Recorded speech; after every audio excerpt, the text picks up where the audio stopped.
Tonight at 10, the rush to flee the violence in Sudan. Thousands of British nationals are still trapped and demanding help. As more people are flown to safety by some EU states, British citizens describe the terror they face in a conflict between the military factions. Very scary. They were running along my street last night. They were running along here and they were shooting, chasing people along the street. So it's just, we're locking all the doors and we go right in the middle of the house. The capital, Khartoum, has seen more than a week of fighting, and now the UN is warning that the crisis could spread across the region. The violence must stop. It risks a catastrophic conflagration within Sudan that could engulf the whole region and beyond. We'll have the latest on the rescue efforts, amid reports tonight that the military factions in Sudan have agreed a temporary ceasefire. Also on the programme, as nurses in England prepare to strike next week, the government says it'll go to the High Court to try to limit the action. Good evening and welcome to Tucker Carlson Tonight. Did you watch the state? America's most watched cable news anchor, Tucker Carlson, one of Donald Trump's most loyal supporters, is leaving Fox News. A growing list of the companies deciding to leave the CBI as the business organization admits it employed staff who spread a toxic culture. And the Barrow Boy, who became a ballroom star, Len Goodman of Strictly, has died at the age of 78. On BBC London, the Labour leader Sir Keir Starmer defends suspending Diane Abbott, one of London's longest-serving MPs, over claims of anti-Semitism. He says the party acted swiftly.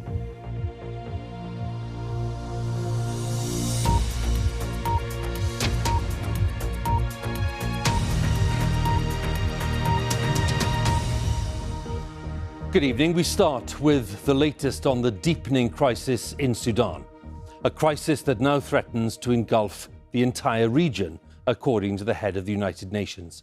Fighting over the past week between rival military groups has escalated sharply, prompting a rush to help people caught in the crossfire.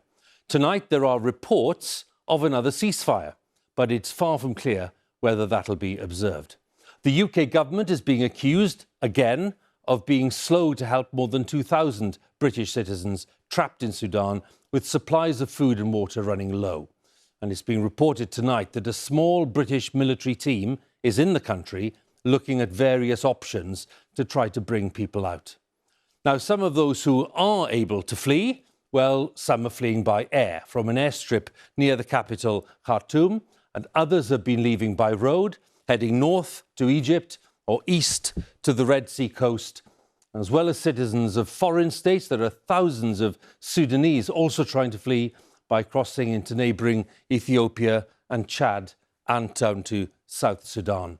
More than 400 people have died since this latest outbreak of fighting, which started more than a week ago. And it is estimated that more than 20,000 people have left the country so far. So we'll have the latest on the evacuation efforts, on the response of EU countries, and on the UK's efforts. And we start with our Africa correspondent, Andrew Harding, who is monitoring developments from Johannesburg. Khartoum today, still burning, as civilians, locals and foreigners hunt for ways to escape from Sudan's hellish capital. At a bus station, this man said, "We're afraid that civilians may be used as human shields, especially after foreigners have been evacuated." Still going on. This is for the last 20 minutes. Many people still can't get out of the city, like the man who filmed these images. He's from Dunfermline in Fife and was visiting relatives in Sudan's capital when the fighting began, trapping his family. Very scary. They were running along my street last night. They were running along here and they were shooting, chasing people along the street. So it's just, we're locking all the doors and we go right in the middle of the house. Asked if he feels abandoned, he becomes emotional. I think they've done what they could done, and we just have to do it ourselves. In the past 24 hours, others have managed to flee, some risking everything to drive through the front lines to an airfield outside Khartoum. Egypt, Jordan and Germany, among others, have been ferrying thousands of people to safety. This teacher among those now recovering in Djibouti. I mean, I'm happy that I'm safe. It's just, for me, in a way, it's just a little bit sad. Some of my friends that I work with, they can't leave. Others are still making long overland journeys to Sudan's borders, among them British nationals. Emily Keel was teaching in Khartoum, her mother growing increasingly frustrated. My perception is it's just been really slow. Other nations have gone in and evacuated their citizens, but our government just seems to be, they keep telling us they're planning. There's been Cobra meetings and there's been lots of talking going on, but we actually just need them to get in there and do it. So now what? As Khartoum empties out, the fear is that a power struggle between two rival military factions will turn even more violent. The violence must stop. It risks a catastrophic conflagration within Sudan that could engulf the whole region and beyond. For now, Sudan's war goes on, and with it an exodus of civilians escaping from a country that had hoped it was on the path to democracy, not chaos. Andrew Harding, BBC News, Johannesburg. Well, the European Union says that more than 1,100 EU citizens have now been brought out of Sudan, with estimates of hundreds more EU citizens still in that country. But those figures are changing constantly as EU countries struggle really to assess the numbers involved. Our Europe correspondent Nick Beake has more details. While the British government negotiates accusations it's failed its citizens, the French military have been rescuing some UK civilians, as well as other Europeans, including the Molenaar family from the Netherlands. They painted a French flag on the back of their car, then ran the gauntlet through the streets of the Sudanese capital. Tonight, we made contact and heard their story. I got a WhatsApp message from a colleague or friend of the French embassy with a Google Maps link with an address saying go there. I called him, asked him what it was. He says, this is your best option out. I advise that you take it. Safe now with his family in neighbouring Djibouti, Arthur says the French deserve great credit for their military operation to rescue civilians. I can understand why others would not either take that risk or maybe not have the capability to do so. But the French had, and they did, and look, they saved the lives of a lot of people. France has helped at least 490 people from more than 20 different countries to leave Sudan. Germany says it's now rescued more than 400 people, and Italy has flown out 200. All three countries say British nationals were among those they evacuated. There's been praise here in Brussels for coordinated efforts which have seen more than 1,100 EU citizens brought to safety. But tonight a European diplomat has told us that around 600 EU citizens remain in Sudan, alongside those estimated 4,000 British nationals still there. In the past few hours in Rome, the relief of the first Italian evacuees who've made it back. But other countries now face an increasingly complex mission to bring their own citizens home. Nick Beake, BBC News, Brussels. Well, as we've heard, thousands of British nationals are still trapped in Sudan. The government's official advice to all of them is to stay indoors wherever possible. That advice was reaffirmed today. Our diplomatic correspondent James Landell is here with more details. James. Thank you, Hugh. So what is the situation regarding UK nationals caught up in this crisis? Well, it's estimated there are at least 4,000 Britons in Sudan, which of course is a former British colony. Now that's far fewer than the United States, which has about 16,000 nationals there in Sudan. But it's far more than many European and other countries which have or had just a few hundred nationals there. And it's the difference in those numbers that is in part shaping the different responses. The logistic problem will be finding a way to, if you organise an evacuation, to gather these people safely in a location where they can be transported to the exfiltration point. And this is the big logistic problem. People have said, oh, look at the Italians, look at the Greeks, look at others. These are small numbers. Now, tonight, the US Secretary of State Antony Blinken said that both sides in the conflict had agreed a 3-day national ceasefire. We should be cautious about this. Previous ceasefires have not lasted, but it could give more people a chance to get out of Sudan. Now, so far, some foreign nationals have been evacuated by air. They've gone on buses in Khartoum, and they've been driven about 20 miles north to an airstrip at Wadi Sidna here and flown largely across to Djibouti. Others have gone by sea, making the long journey first to Port Sudan on the coast there, and then taking a ferry across the Red Sea. A British frigate is already heading in that direction, and a British reconnaissance team is already in Port Sudan. Other foreign nationals have taken the even more treacherous route of going over by land, particularly north to Egypt. But none of these options are straightforward. Movement around the capital remains extremely dangerous, and no evacuation option comes without grave risk to life. Khartoum Airport is out of action. We continue to advise all British nationals in Sudan to stay indoors wherever possible. While we maintain the unified international pressure for a permanent ceasefire, we are clear the government should be evacuating as many British nationals as possible, as quickly as possible. So why is Britain, for now, not doing more? Well, the government's answer to that is that none of the evacuation options are easy. Most Britons are in Khartoum, where the fighting is fiercest. They could be attacked if they leave their homes, and any assembly point could become a target, which is why, for now, the official UK advice is to stay at home. But for the government's critics, that isn't good enough. They accuse ministers of lacking political will and the Foreign Office and MOD of excessive caution. Some UK nationals say they're running out of food and water and time, and they want a decision about evacuation soon. Hugh. James, many thanks. James Landell there, our diplomatic correspondent, with the options being discussed. Let's move on then to some of the day's other main news. The Health Secretary, Steve Barclay, has confirmed that he will go to the High Court to try to limit strike action by the Royal College of Nursing across England next week. The union has called a 48-hour strike from Sunday evening to Tuesday evening. Now, the union has accused the government of adopting a bullying approach. Our health editor, Hugh Pym, is with me. Hugh, on what basis is the government considering court action?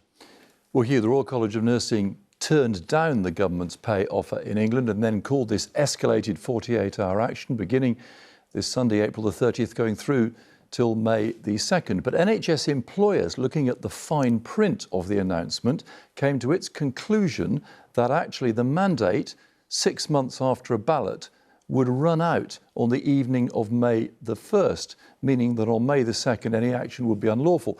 So Steve Barclay has said he'll take this advice and seek a High Court ruling that it is unlawful. That'll take place in the next few days. Mr. Barclay said that industrial action was perfectly allowable and reasonable, but he couldn't stand by and let an unlawful action go ahead. For her part, Pat Cullen of the Royal College of Nursing has said she's told the government it's wrong and indefensible, and the only way to deal with bullies, in her words, is to stand up to them, including in court. Now, it's an important week in this pay dispute because later on in the week we'll get more results from other unions on the pay offer in England. One of them's already supported it, Unison. We'll have to find out about the others, and while we wait to see whether the action on May the 2nd is blocked by the court. OK, Hugh. Once again, many thanks. Hugh Pym, our health editor.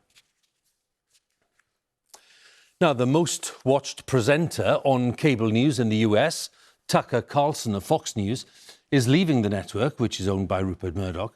Carlson has been in the vanguard of Fox's unflagging support for Donald Trump, and he was named in the recent court case when Fox News agreed to pay almost $800 million over its coverage of the 2020 presidential election and its false claims about vote rigging. Our North America editor, Sarah Smith, reports. Good evening and welcome to Tucker Carlson Tonight. Did you watch this? Tucker Carlson was a huge star on Fox. one of their highest rated and more outrageous hosts. 80-year-old Joe Biden shuffling stiff-legged and bewildered to the podium, a husk held together by Botox. Making the news himself today. Fox News Media and Tucker Carlson have mutually agreed to part ways. Tucker's last show was this past Friday. I knew you did! Here is that final show. Just listen to the end. And we'll be back on Monday. In the meantime, have the best weekend with the ones that you love, and we'll see you then. He clearly did not know this was his last programme. Fox knew and loved the fact that Tucker Carlson attracted great controversy. He promoted racist conspiracies on air, and he said repeatedly that the 2020 election had been stolen from Donald Trump. So much for those claims that voter fraud never happens. Of course it happens. Last week, Fox News agreed to pay an enormous, nearly $800 million settlement to Dominion Voting Systems. Tucker Carlson was among those who had falsely suggested on air that Dominion's machines switched votes from Donald Trump to Joe Biden in the 2020 election. We don't know how many votes were stolen on Tuesday night. We don't know anything about the software that many say was rigged. We don't know. We ought to find out. Tucker Carlson did a great job last night. Because he was willing to call it out. Carlson and Trump had a symbiotic relationship, each man glorifying the other. Is there anything they could throw at you legally that would convince you to drop out of the race? If you get Email and text messages made public as part of Dominion's legal case showed that Carlson only promoted Trump's lies about election fraud as he was worried about Fox losing viewers and the share price falling. After his shock departure was announced, Fox's market value, ironically, fell sharply, losing $700 million. Sarah Smith, BBC News, Washington. The CBI, the group that represents businesses across the UK, has admitted employing toxic members of staff and failing to sack people who harassed female colleagues. The CBI was responding to an independent report on misconduct allegations, including rape. In a letter to members, the organisation said it had made mistakes that led to terrible consequences. A number of businesses have announced that they are leaving the group or suspending their membership, as our business editor Simon Jack tells us. The CBI describes itself as the most effective voice for business in the UK, but some of the UK's biggest firms have either cut ties completely or have suspended their engagement with the crisis-hit lobbying group, leading many to question whether it has a future after the City of London police confirmed last week it was investigating a second allegation of rape, news of which accelerated the exodus. Today, the CBI started its attempt to redeem itself. For us, it's about rebuilding the trust that we obviously lost with the members who left us on Friday.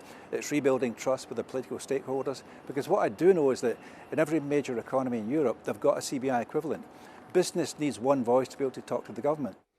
Responding to the report today, the CBI conceded major shortcomings, including not having preventative measures to protect staff from harm and not reacting properly when issues arose.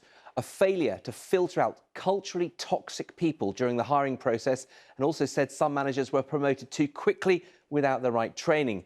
It also said its most grievous error was to try and resolve sexual harassment cases rather than remove the offenders, which led to a reluctance on the part of those complaining, emboldening those with abhorrent attitudes. Now, in response, the CBI said it would take the following action: adopt a zero tolerance to sexual harassment and bullying, compulsory training for all CBI staff and board members on harassment and bullying prevention, a new Director General and a Chief People Officer with a seat on a reconstructed board, and an independent and external whistle-blowing channel for complaints. The CBI said it will suspend all lobbying activities until an emergency meeting of its members in June, some of whom remain unconvinced. I think as a former member, I'm underwhelmed by what I've heard today. I applaud them for recognising that they have a toxic culture behind the scenes, but there's nothing there that persuades me that I need to rejoin the CBI anytime soon. Meanwhile, the Prime Minister this morning assured business leaders the government was behind them, with or without the CBI. We want businesses, small and large, to know that this government has got your back. Business and government acknowledge they need each other, but whether they need the CBI is not so clear. Simon Jack, BBC News. Well, the coronation of King Charles and Queen Camilla is just 12 days away. Preparations around Westminster Abbey, Buckingham Palace and Windsor Castle are coming on apace. Huge crowds are expected, big television audiences. But the latest online survey of public opinion, commissioned by BBC Panorama, suggests a rather more complex picture. Among other things, it suggests that less than a third of 18 to 24-year-olds want the monarchy to continue. Our correspondent Ashley Jean-Baptiste has been speaking to some young people in Bedford. At this college in Bedfordshire, hi guys, welcome, have a seat. These 16 to 21-year-olds are gearing up for the royal event of the year. But what does the coronation really mean to these students? How do you guys feel about the upcoming coronation? We haven't seen anything like it in over 70 years. Like, do you have to agree with that? Like, yeah. Come on, it's exciting. I want to be a part of history, and obviously I'll come down to London to see it live as well. What are you thinking? It doesn't really mean anything to me, because like it's just someone getting crowned. It's just like a waste of money when they could be spending it on stuff like care homes. What do you guys make of King Charles? I don't really like him. I think he can do some good, but he's not really my cup of tea. In my opinion, I think he's going to be a really good king, because like he's helping out with charities and stuff. How do you feel about Camilla as queen? She'll be just hidden in some ways, as she doesn't really come out and present herself. I do think that Prince William should be king, as he is next in line. Yeah. With King Charles, he doesn't have that empathy towards the young generation as much as William and Kate do. Is the royal family relatable, and does it connect with communities like the ones you're from? Yes, because when you see all these controversies and everything, they're like a typical family. Really? Yeah, it's like watching a TV drama, I'd say. The Kardashians. Yeah. The Kardashians? Really? Is that what you think about the royal family? Tell me more, please. Because like, they're like known like by most people around the world, and like they've got the money and stuff like that. They're not as relatable to like our cost of living, because like most of us live in poverty. They are like the top, like the leaders of UK, so they don't have to face those challenges. In terms of the future of Britain, do you think we should continue to have a monarchy? Yeah. Yes. That was a unanimous yes. Yeah. Having a monarch, being in the UK, being British, it shows that we're our own people. I just think it makes our country special, because there's not really that many monarchies around. Some people take it as a symbol of pride that we have a royal family, and it brings people together. It is a part of my heritage. Does it make you proud? Yeah, it really does. That was Ashley Jean-Baptiste talking to young people in Bedford. There's a panorama. Will King Charles change the monarchy? It's available on BBC iPlayer. The full details of the YouGov poll I mentioned earlier, they're on the BBC News website. The official term is river restoration. The less formal term for one type of river restoration is re-wiggling. Some people call it re-meandering. It means adding bends to a river or a stream that's been artificially straightened at some time in the past. And the benefits of this re-wiggling, according to experts, are too good to ignore. The Royal Society for the Protection of Birds says it's good for wildlife. Scientists say it reduces flooding downstream and improves water quality. There are calls for more schemes to be funded. Our science correspondent Victoria Gill has been to see the work on Swindale Beck in Cumbria. A river coming back to life. Fish are now breeding in this part of Swindale Beck in Cumbria, in habitat that's been missing for 200 years. This 1 kilometre stretch of river was artificially straightened 2 centuries ago, but conservationists have now set it back on its original meandering course. The results of this restoration are really starting to show. They're only tiny. And you know, this little bit of river that we can see here, we've got a fantastic gravel bar, we've got the riffles that we can hear a little bit further up near one of the meanders, we've got a nice deep pool. So as soon as you get the physical conditions back, the whole kind of food chain seems to reassert itself. It's like a living thing again back in the landscape, whereas the Drayton River before was just a kind of sad canal. The river was straightened by farmers to reduce the risk of their surrounding hay meadows being flooded, but that had unintended consequences for nature and for the quality of the water in this landscape. The slower flowing water is now cleaning itself, depositing sediment on its banks rather than washing it downstream. If a river's straighter, it's basically firing all of the material in the river, all the fine sediment, into our water intakes, and that then has to be cleared out at a great cost. The meandering water can now spill out onto its ancient floodplain, so there's less risk of flooding downstream. But is there space for landscapes to be restored like this and for the surrounding farmland to be productive?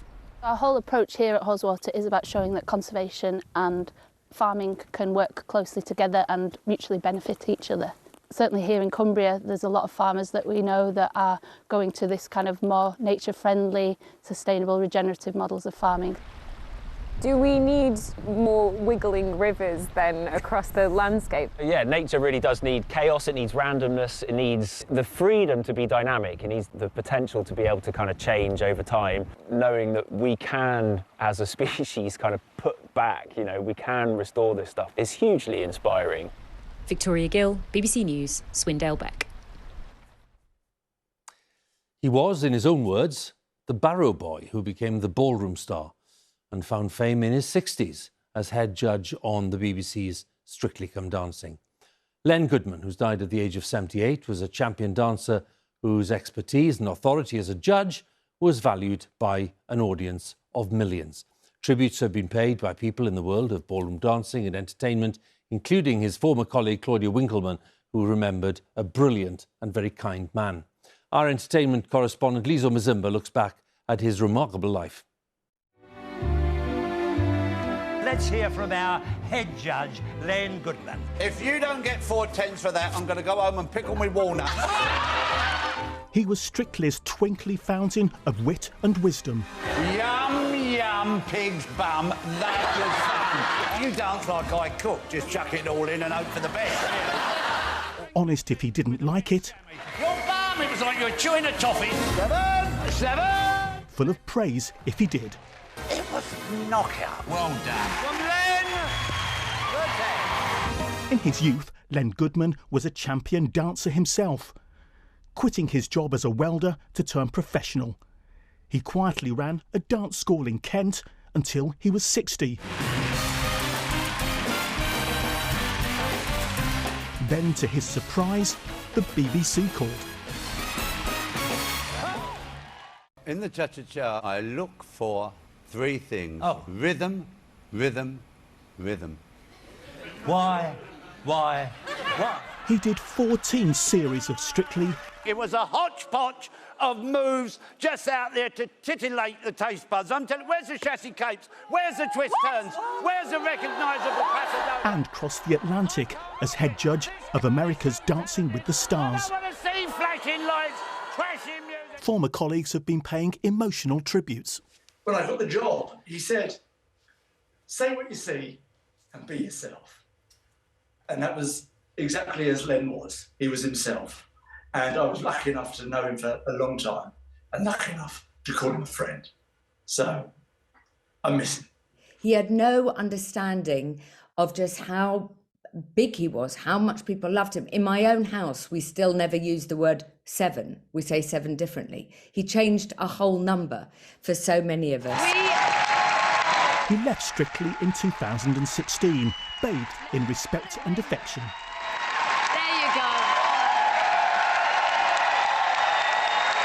Your best dance. Len Goodman, the East End boy Artem, it's like looking in a mirror. who became the star of Saturday Night. Yes, the former Strictly head judge, ballroom dancing champion, Len Goodman, who's died at the age of 78. Time is just coming up to 10:30 and it's time for us to join Darren for a look at the weather. Hi, Darren.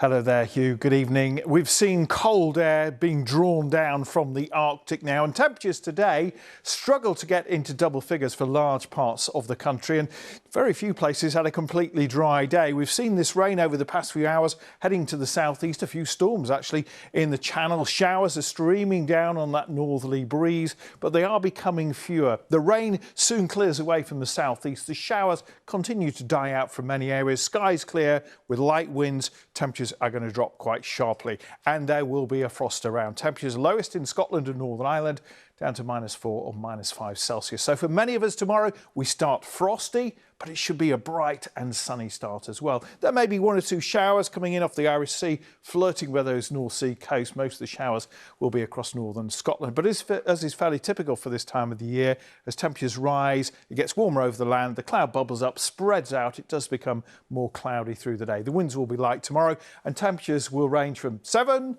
up in northern Scotland to 12 in the southeast of England. Now, there are some weather fronts trying to push in from the southwest to bring us some milder air, but it's a very, very slow process. That block of colder air is in place. We will see more cloud coming in overnight tomorrow night, so the frost will be more limited to Scotland and northern England for Wednesday, and there may well be some sunshine here and perhaps in Northern Ireland, but again the cloud will build up. That will bring a few more showers through the day, particularly across northern England. Further south, Wales, Midlands and southern England, quite a dull day, a lot of cloud around, misty over the hills in the southwest and a few spots of light rain or drizzle here and there, and those temperatures at the moment not changing very much. It is going to be a chilly week ahead. We've got those early frosts before the cloud increases. That will lift the temperatures by the end of the week just a little bit, but brings with it the chance of some rain. Hugh. Darren, thanks very much once again. And that's BBC News at 10 on Monday, the 24th of April. Don't forget, of course, that if you want some more analysis, some more detail on the day's stories, well, Kirsty will be standing by in the BBC Newsnight studio any second now. She'll arrive, I promise you. And here on BBC One, we have our colleagues in the nations and regions, all of them ready with the news where you are. But from all of us on the 10 team, thanks for watching and good night.